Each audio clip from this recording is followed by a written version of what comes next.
Dear students, आज हम IR spectroscopy की क्या इम्पोर्टेंस है, हम उससे क्या क्या एक आईआर स्पेक्ट्रम को देखकर हम क्या उससे कंक्लूजन्स निकाल सकते हैं, उसको डिस्कस करेंगे। ऐसे दो इम्पोर्टेंस को मैंने आज यहाँ डिस्कशन के लिए लिया है। सबसे पहला पॉइंट है determination of force constant of a bond, यानी आईआर स्पेक्ट्रम को देखकर उस स्पेक्ट्रम में जो एक लाइन आई है उस लाइन की फ्रीक्वेंसी या वेव नंबर को हम आइडेंटिफाई कर लें। उसके आधार पर हम उस मॉलिक्यूल के लिए फोर्स कांस्टेंट, जो बॉन्ड है उस बॉन्ड का फोर्स कांस्टेंट हम डिटरमाइन कर सकते हैं। तो इसके लिए हम कह सकते हैं आईआर स्पेक्ट्रम की सहायता से एक डाईएटॉमिक मॉलिक्यूल द्विपरमाणु कणु में फोर्स कांस्टेंट या बल नियतांक का मान ज्ञात किया जा सकता है। कम आयामों के लिए कंपन की गति को एक सिंपल हार्मोनिक माना जा सकता है। लोअर एनर्जी के लिए, लोअर एनर्जी लेवल जो है उसमें हम कंपन की जो गति हो रही है वो एक सिंपल हार्मोनिक मान लें। तो ऐसे कंपनों की आवृत्ति सेंटीमीटर इनवर्स में, जिसको हम तरंग संख्या भी कहते हैं, को हम निम्न समीकरण इस इक्वेशन से हम शो कर सकते हैं। वो है nu bar is equal to 1/2 pi c under root के अपॉन म्यू। अगर हम इस पूरे का स्क्वायर कर दें और फिर k की वैल्यू निकाल लें तो ये इसका सॉल्यूशन हो जाएगा k is equal to 4 pi square nu bar square c square into mu. इस इक्वेशन में c जो है वो वेलोसिटी ऑफ लाइट, प्रकाश का वेग, k जो है जिसको हम कैलकुलेट करने जा रहे हैं वो कहलाता है फोर्स कांस्टेंट या बल नियतांक, और इस इक्वेशन में म्यू जो है वो है एक डाईएटॉमिक मॉलिक्यूल का अणु का समानीत द्रव्यमान या रिड्यूस्ड मास।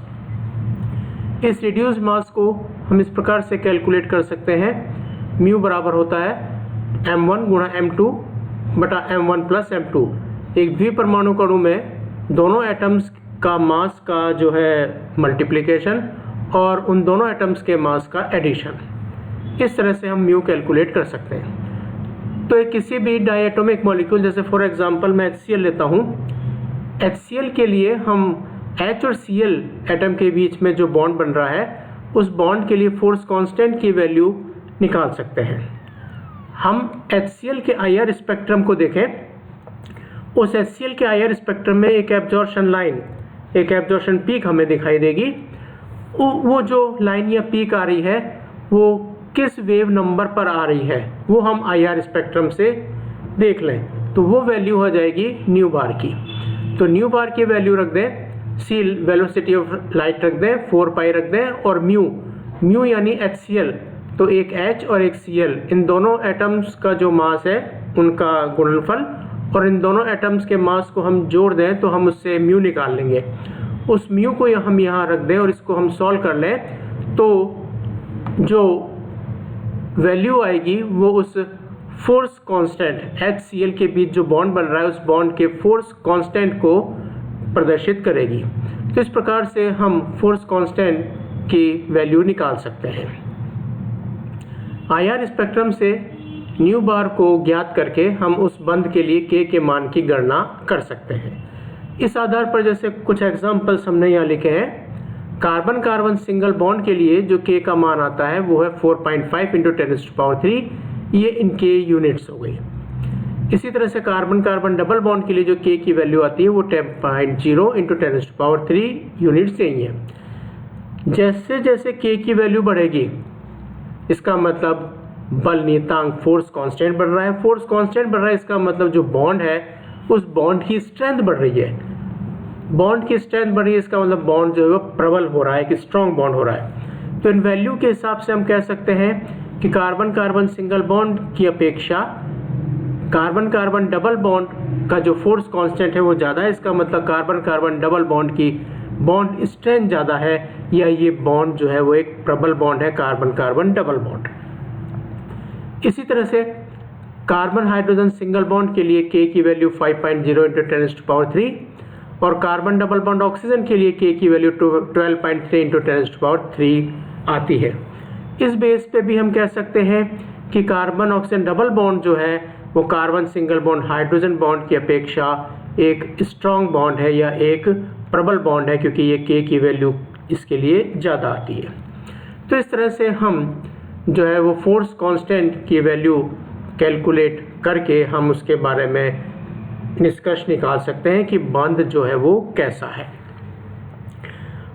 यहाँ पर अगर हम IR स्पेक्ट्रम के बारे में बात करें तो अगर दो आइसोटोप्स हैं, दो मॉलिक्यूल हम लें जिसमें से एक एटम का आइसोटोप उपस्थित हो, जैसे फॉर एग्जांपल फिर मैं यहाँ बात करूँ, एक मॉलिक्यूल हम लें HCl और दूसरा मॉलिक्यूल हम लें DCl।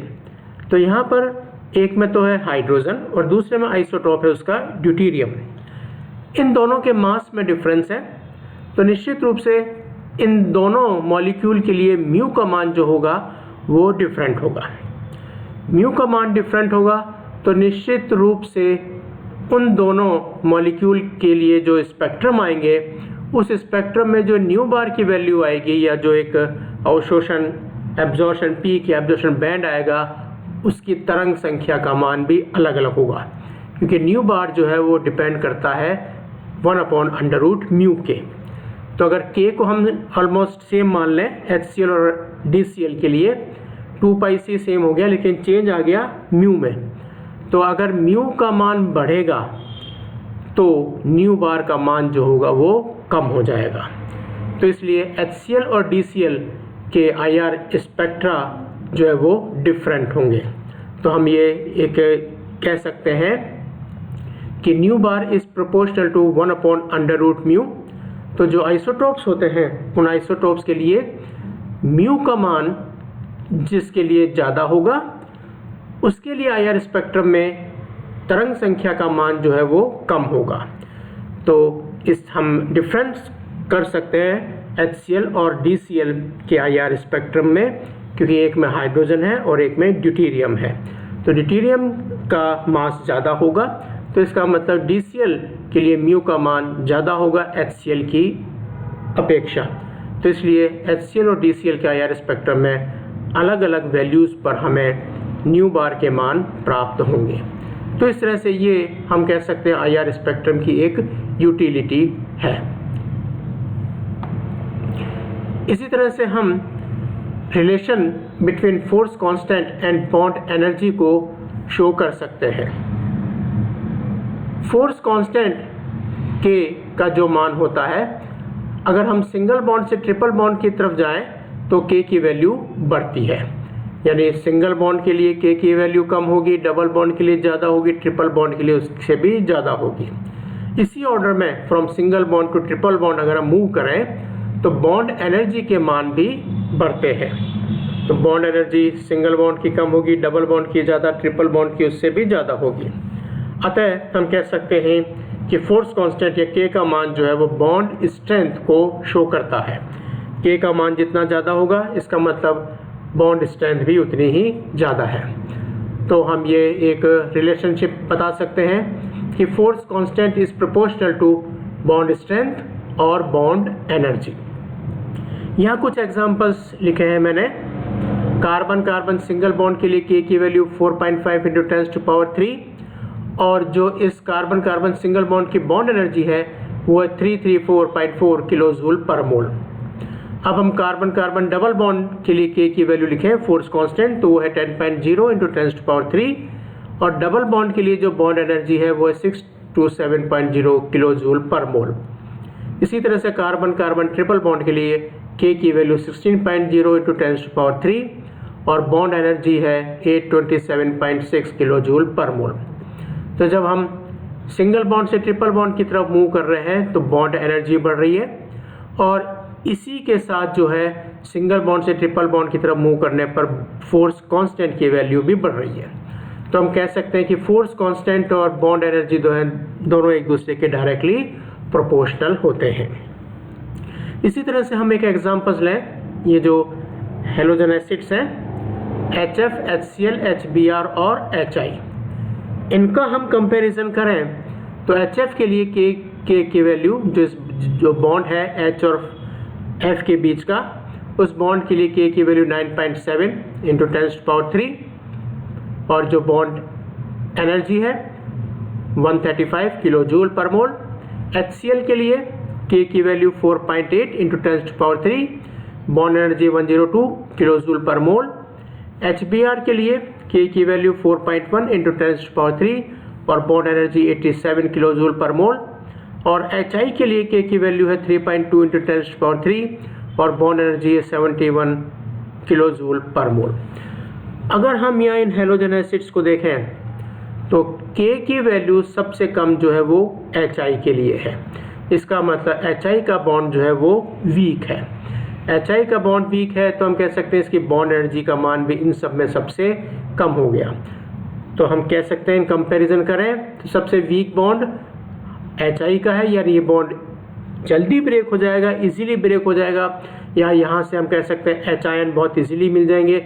इसलिए इन सब हेलोजन एसिड्स में HI जो है वो एक स्ट्रॉन्गर एसिड को शो करता है। अब हम यहाँ से ऊपर की तरफ बढ़ें तो K की वैल्यू HI से ज़्यादा HBr की, HBr से ज़्यादा HCl की और HCl से ज़्यादा वैल्यू HF की है। और इसी तरह से हम देखें कि HI से ज़्यादा HBr की बॉन्ड एनर्जी, HBr से ज़्यादा HCl की बॉन्ड एनर्जी और HCl से ज़्यादा HF की बॉन्ड एनर्जी। तो इन सब में ये सबसे स्ट्रॉन्ग एसिड हो गया, ये सबसे वीक एसिड हो गया।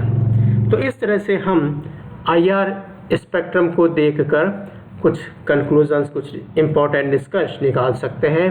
तो इस तरह से हम एक तो ये रिलेशन बता सकते हैं फोर्स कांस्टेंट और बॉन्ड एनर्जी के बीच में, और हम IR स्पेक्ट्रम की मदद से बॉन्ड का किसी एक द्विपरमाणु कणु के बीच बने बंध का फोर्स कांस्टेंट को कैलकुलेट कर सकते हैं। और इसी तरह से दो आइसोटोप्स के बीच में भी हम उनके IR स्पेक्ट्रम को देख के डिफ्रेंशिएट कर सकते हैं, बता सकते हैं कि कौन सा जो है स्पेक्ट्रम वो किस आइसोटोप को रिप्रेजेंट करता है। Thank you.